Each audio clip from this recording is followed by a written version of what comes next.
अस्सलामुअलैकुम viewers, welcome to Sultana yummy food secrets. अल्लाह ताला आप सब पर अपनी रहमतों और बरकतों का नुज़ूल फरमाए। आज की रेसिपी बहुत ही मज़ेदार ज़बरदस्त मीठे की रेसिपी है। आज की रेसिपी 3 in 1 डेजर्ट की रेसिपी है। समर चल रहा है, समर के साथ साथ समर वेकेशंस भी चल रहे हैं, तो मोस्टली बच्चे जो है ना अपनी नानियों, दादियों, खालाओं के घर जो है ना छुट्टियां मनाने के लिए आते हैं और स्पेशल मीठे की फरमाइश करते हैं। तो आज की रेसिपी स्पेशल बच्चों, बड़ों और उन तमाम मेहमानों के लिए है जो छुट्टियां मनाने के लिए अपने आबाई गांव, शहर वगैरह जा रहे हैं। तो आज की रेसिपी बहुत ही कमाल की रेसिपी होने वाली है। मेरे अंदाज से, मेरे तरीके से इस मीठे को बनाएं तो बच्चों, बड़ों सभी को खुश कर दें। तो इसको बनाने का तरीका बहुत ही आसान है। चीज़ें मैंने ऑलरेडी अरेंज की हुई हैं। यहाँ पे मैंने 1 पाव जो है वो खालिस खोया लिया है। आप यहाँ पे खालिस खोए वाली बर्फी भी ले सकते हैं। तो इसके साथ ही 1 प्याली मैंने चीनी ली है।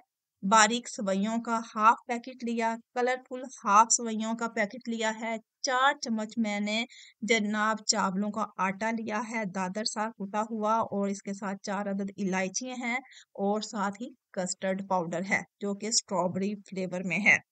और दूध की बात की जाए तो यहाँ पे 4.5 लीटर ये दूध है जिसको मैंने ऑलरेडी बॉइल्ड किया हुआ है। फुल क्रीमी ये दूध है। तो इसको बनाने का तरीका जो है ना वो बहुत ही आसान है। सबसे पहले हमने देगची में सेवइयों को जो है ना हल्का हल्का रोस्ट करना है। तो ऑलरेडी मैंने देगची जो है वो चूल्हे पे रख दी हुई है। इसमें हम शामिल करेंगे हस्बे ज़रूरत ऑयल, या ज़्यादा से ज़्यादा आप 3 से 4 चम्मच कुकिंग ऑयल शामिल कर लें, या जितना आप मीठा बना रहे हैं उसके हिसाब से जो है ना वो ऑयल शामिल कर लें। 4 अदद इलायचियाँ शामिल करें। जब इलायचियाँ कड़कड़ा जाएँ तो कलरफुल सेवइयाँ जो हैं वो ऐड कर दें। सेवइयों को हल्का सा रोस्ट करें तो ये खिलखिला सी जाएंगी। इसके बाद आपने बारीक सेवइयाँ शामिल कर देनी है और सेवइयों को भी हमने 30 सेकंड के लिए रोस्ट कर लेना है। याद रहे कि इस दौरान आपकी आंच जो है ना वो लो होनी चाहिए। हाई फ्लेम पे, मीडियम फ्लेम पे इनको रोस्ट नहीं करना, ये बहुत जल्द जो है वो जलना शुरू हो जाती हैं, इसलिए बिल्कुल लाइट फ्लेम में इसको आपने रोस्ट करना है। इसके बाद आपने 1 प्याली चीनी शामिल कर देनी है, या आप जितना मीठा बना रहे हैं उसके हिसाब से आपने ये चीनी का इस्तेमाल करना है। तो जब हम चीनी शामिल करेंगे तो चीनी जो है ना आहिस्ता आहिस्ता मेल्ट होना शुरू हो जाएगी, पानी छोड़ना शुरू कर देगी। तो इस दौरान सेवइयों के जलने का इम्कान जो है ना वो खत्म हो जाएगा।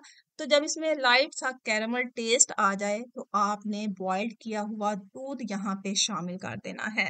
तो यहाँ पे हमने दूध शामिल कर दिया है। जब आपने दूध शामिल करना है तो यकदम सेवइयाँ जो है ना नीचे स्टक हो जाएंगी, बिल्कुल जुड़ सी जाएंगी। तो आपने परेशान नहीं होना, आपने चम्मच प्रॉपर चलाते जाना है तो खुद ब खुद जो है ना वो सेपरेट होते जाएंगी और मिक्स होती जाएंगी।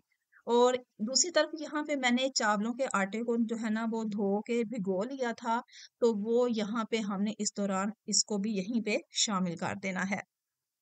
अच्छे तरीके से हम इसको मिक्स कर लेते हैं। 4 चम्मच जो है ना वो मैंने चावलों का आटा लिया था।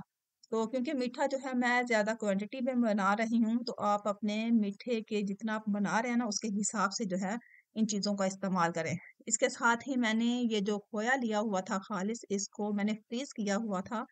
इसको हम थोड़ा-सा जो है ना इसको फोड़ लेते हैं अच्छे तरीके से, ताकि जो है जब ये मिक्स हो ना तो ये इज़िली मिक्स हो जाए, ज़्यादा टाइम ना ले।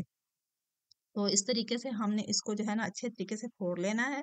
दूसरी तरफ सेवइयों में बॉयल आ चुका है और तकरीबन तकरीबन 15 मिनट जो है ना यहाँ पे गुजर चुके हैं। तो मज़ीद मैं 15 मिनट इनको कुक करूँगी, और 15 मिनट कुक करने के बाद हमने ये जो खोया जो है वो हमने मैश करके रखा हुआ है, वो यहाँ पे हम इसे शामिल कर देंगे, ताकि आहिस्ता आहिस्ता वो भी इसमें मेल्ट होना शुरू हो जाए और इसका टेस्ट जो है ना वो मिक्स होना शुरू हो जाए। तो यहाँ पे हमने जो खोया मैश करके रखा हुआ है, तो वो यहाँ पे हम ये खोया शामिल कर देंगे और चम्मच को खूब अच्छे तरीके से हिलाएंगे, ताकि खोया जो है वो सेवइयों में खूब अच्छे तरीके से मिक्स हो जाए।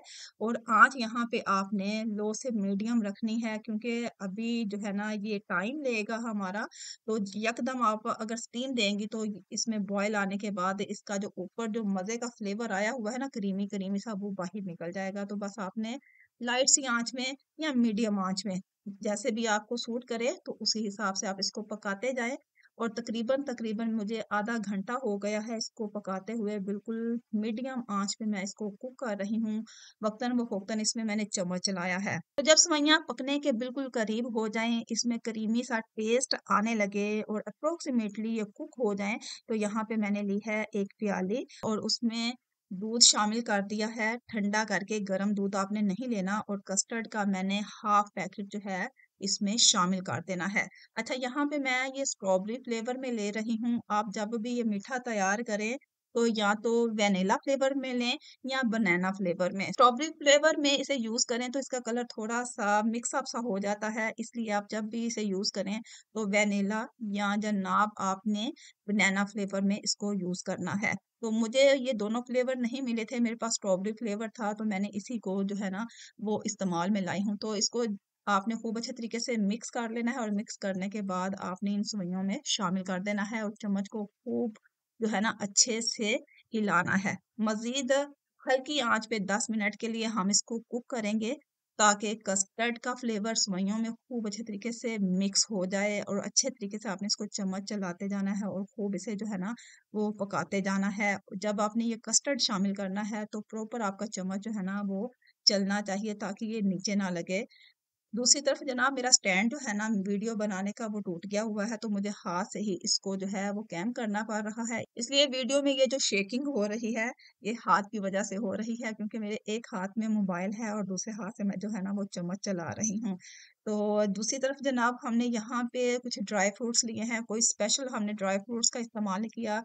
5 से 6 अदद जो है ना मेरे पास काजू थे, बादाम लिए हैं जिनका छिलका मैंने ऑलरेडी उतार लिया हुआ है, नारियल लिया और इसको मैंने क्रश कर लेना है। बादामों को भी हल्का-हल्का क्रश कर लेना है, कुछ मैंने रहने दिए हैं। अभी फ़िलहाल हमने जो ड्राई फ्रूट्स यूज़ करने हैं वो यहाँ पे हमने शामिल कर देने हैं। तो 10 मिनट हो गए हैं हमें ये मीठा जो है ना मज़ीद पकाते हुए, कस्टर्ड के फ्लेवर को खूब अच्छे तरीके से इसमें मिक्स करते हुए।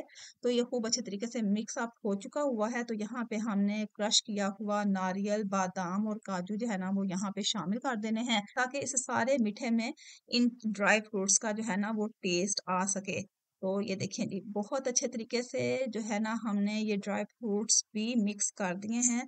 जितने भी हमने ड्राई फ्रूट्स लिए थे, हमारा मीठा बिल्कुल रेडी हो चुका है। अब हम इसको खूब अच्छे तरीके से मिक्स करेंगे, और मिक्स करने के बाद हम इसे ठंडा करने के लिए रख देंगे। और जब ये खूब अच्छे तरीके से ठंडा हो जाए तो हमने इसको डिश आउट कर लेना है। फौरन गर्मा गर्म आपने इसको डिश आउट नहीं करना। तो ये जी देखें पकने के बाद और ठंडा होने के बाद इसका कलर देखें और इसकी लुक देखें, बहुत ही करीमी, बहुत ही यमी टाइप है। तो बस अब ये हमारा मीठा ठंडा हो चुका है, तो अब हम इसे अच्छे से बोल्स में डिश आउट कर लेते हैं। तो यहाँ पे मैंने 2 अदद बोल लिए हैं, तो इन 2 अदद बोल्स में ये मीठा जो है वो मैं कन्वर्ट कर दूंगी, और बाकी के ड्राई फ्रूट जो है ना वो मैंने यहाँ पे इसके ऊपर जो है वो गार्निश कर देने हैं। तो डियर व्यूवर्स, मैं आपके लिए डेली बेस पे कोई ना कोई रेसिपीज आपके साथ शेयर करती रहती हूँ। अगर मेरी रेसिपीज से, मेरे चैनल से आपको कुछ ना कुछ सीखने को मिलता है तो काइंडली एक अच्छा सा कमेंट कर दिया करें। ये आपकी तरफ से हमारे लिए इनाम होता है, आपकी तरफ से हमारे लिए एप्रिसिएशन होती है, हमारी हौसला अफजाई होती है। इसके साथ ही मेरे नए व्यूवर्स जो है ना वो मेरे चैनल को जरूर सब्सक्राइब कर दिया करें, वीडियो को लाइक कर दिया करें, अच्छा सा कमेंट कर दिया करें, बेल के बटन को भी प्रेस कर दिया करें, ताकि सबसे पहले मेरी वीडियो का नोटिफिकेशन आप तक पहुंचे। होपफुली मेरे व्यूवर्स को आज की ये रेसिपी बहुत पसंद आएगी।